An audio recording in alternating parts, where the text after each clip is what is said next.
Hello. Hello, police. Yeah, what's the problem, sir? We just drove down our farm track. Yeah. Go and feed our pheasants. We come across a Range Rover with 3 people in it. Yeah. It appears that they're dead. I don't know what's happening. Blood in the motor all over them.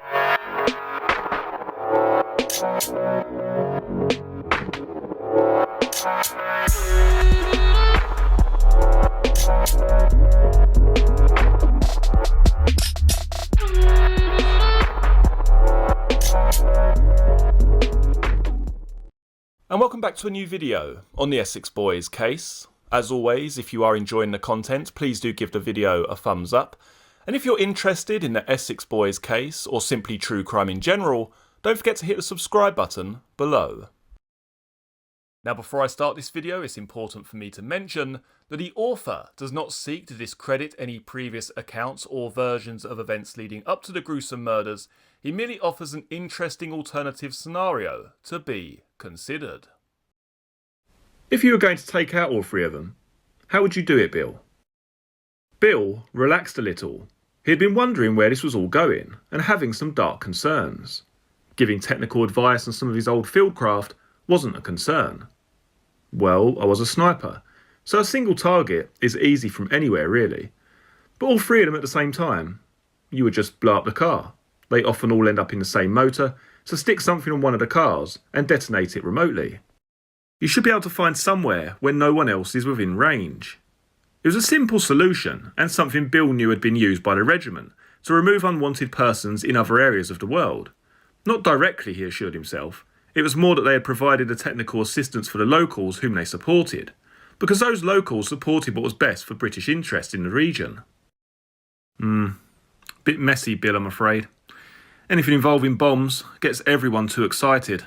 Blowing things up is associated with our troublesome cousins, and something all self-respecting career criminals stay as far away from as possible. No. It would need to look like their own work, just a bit more efficient. Something to put the wind up them. You know, get them all nervous and scared of their own shadows. Nothing like not knowing to unsettle them all. So hint of us, but just a hint, not enough to create a media frenzy. What do you think would produce that? Well, a long-range sniper ain't practical, unless you get really lucky, like having them all in the middle of a field with no cover. Unless, of course, you had several shooters, and they all coordinate on your targets. That could do it for you. Too elaborate, Bill. Needs to be the work of one man, ruthless and efficient. Bill fought. Then, up close, automatic weapon, someone who knows how to use it, assuming they're all together and not armed, of course. I would say an MP5 while they're in the car should do the job for you. One good shooter could do that easily enough. Yeah, that might do. But that might also look too much like special forces work, and there would be a lot of ballistic evidence. Or burn the car. Or you could make them vanish. Things were getting a bit far-fetched for Bill, but spoke his thoughts aloud as they came. After all, the guy was asking the questions. No, it's no good if they vanish, Bill. Doesn't send the message. And the burning never destroys enough evidence anyway. Forensics is getting better and better by the day. No. We need to leave sufficient evidence for some sniff of a trail, which will obviously lead to nowhere, but keep them scared of us for years to come. Well, Gov, if you don't want ballistics, then a shotgun is the answer. Brutal, leaves your bodies very dead, and has good hitting power up close. Not accurate from any distance. You'd need to be standing next to the car. And could one shooter do all 3, if they were unarmed? Well, I don't see why not, Gov. Use a semi-auto. The Remington 870 will give you 8 goes if you get the modified mag version without a reload, and it's very reliable. Once you've got 1 in each of them, they ain't going anywhere, and that gives you spare rounds to make sure. It'll be fucking brutal to look at and send a message, I guess. Bill thought about it as he summed it up. It would be final, and brutal for sure. Bill, these men are violent and dangerous. They are used to firearms and gratuitous violence. Do you think a lone assassin could pull it off? Sir, if you knew what you were doing and you got up close to them, then they haven't got a chance. If they ain't armed, they're gone. It's not possible for any other outcome. Once you get nicked by a round from the gun, then you ain't going anywhere. I'd just get 3 off quickly, 1 in each of them, then make sure in your own time, sir. It sounds brutal, but it's the way to do it. You wouldn't need all 8 rounds for 3 guys, trust me. So if there was a 4th guy and he had to go, then he could join them? Absolutely, sir. Bill noticed Mr. P exchange a glance with John, who had shrugged his shoulders noticeably. "You sound familiar with that weapon, Bill." "Familiar with lots of weapons, sir." "Would you like to do your country a great service, Bill?" Mr. P leaned in close and looked Bill straight in the eye. It was the kind of leading question which could and would probably go where it shouldn't. It had all been less optional in the other life. The lack of options made things easier for Bill. Suddenly he realised that options were sometimes horrible things. Bill never said a word. He just looked at Mr. P and then at John. "Bill, if these scumbags decided to go and look at this airstrip, it would be fair to assume they intended to go through with a robbery and killings, if they could. Agreed?" "Yes, sir, agreed." "So if they were there in the car unarmed, and you happened to be there also with one of these modified 870 guns, then you could, in theory, remove an awkward problem for us all. Do everyone a favour, who they will hurt or kill in the future. A life-saving favour. It would send a message out to these scumbags who think they can run Britain. Could you do that, Bill? In theory?" Bill couldn't help it. The adrenaline had just coursed through his veins. Some primeval thought process had momentarily run wild. He felt a light flush come over him. "Yes, sir, I could do that." Bill Handley was suddenly calm as he spoke the words. "I was hoping that would be your answer, Bill. I met with your former commanding officer at the weekend. Do you know what he told me? Buffalo Bill. He's the man for the job. John here will deal with getting you on target and the extraction. We expect to go in the next 48 hours. There's a gun range downstairs. Perhaps if you come up again tomorrow morning first thing, by then we'll have got one of those 870s or something close enough for you to blow the cobwebs away. I'll let D.I. Ellis know that you're working here for the next few days. He won't have a problem. He knows things are getting a bit out of hand on your watch.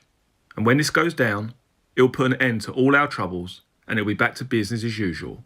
And with a lot of rather nervous gangbangers out there." Bill wasn't sure how it had happened, but he'd just volunteered for the job. Something like volunteering in the army, so the option hadn't really been there, and it made it a lot easier for him to take on board. Instead of dealing with any moral dilemma, Bill had drifted into tactical planning and mission assessment even before the pitch from Mr. P had finished. It was as if a switch had been flipped, and he was on automatic. The why had vanished, replaced with the how. How was something he had trained for. Hours, days, months and years.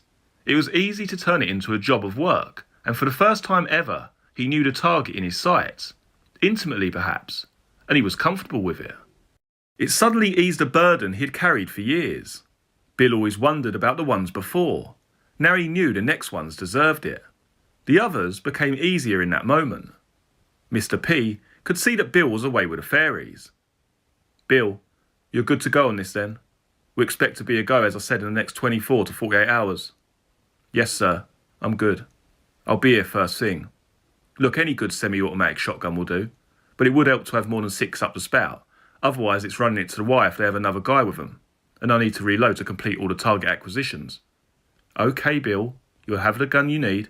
You can rely on that. Magnum loads, and no smaller than 7.5 shot in case I have to punch one through the door of the car. It's the standard grade the sporting shooters use, so it will not look too technical to whoever gets to pick out the lead." Bill was thinking ahead, his mind already in tactical mode. "Bill, I don't want to alarm you, but Her Majesty's government knows well the business of killing. You will have the right tools." Yes, sir, of course, sir. Right you are, sir." Bill stood up. His mind was churning. The two sat opposite followed his lead. He shook hands and left. In a daze almost. Mixed feelings of trepidation and euphoria continued to swim around Bill's head as he sat on the train. It had been a surreal moment in the office, and the realness of what had transpired was only just starting to sink in. Bill had lived with some demons for a long time, so he wasn't troubled by the unknown. He had no concerns for the outcome of the operation. If he was in the right place and engaged, there would be only one outcome. This wasn't bravado, it wasn't optimism or any misplaced machoism. It was what he did, and he knew he was good at it. Slowly, as the train pulled into Romford, Bill let the other side of himself slide back into the shadows, where it had lived quietly for many years. He walked towards the office in Atlanta Boulevard, feeling refreshed and ready to pick up where he had left off the following day. You've been listening to the book Once Upon a Time in Essex. This book is available to purchase online at Amazon and other online book retailers.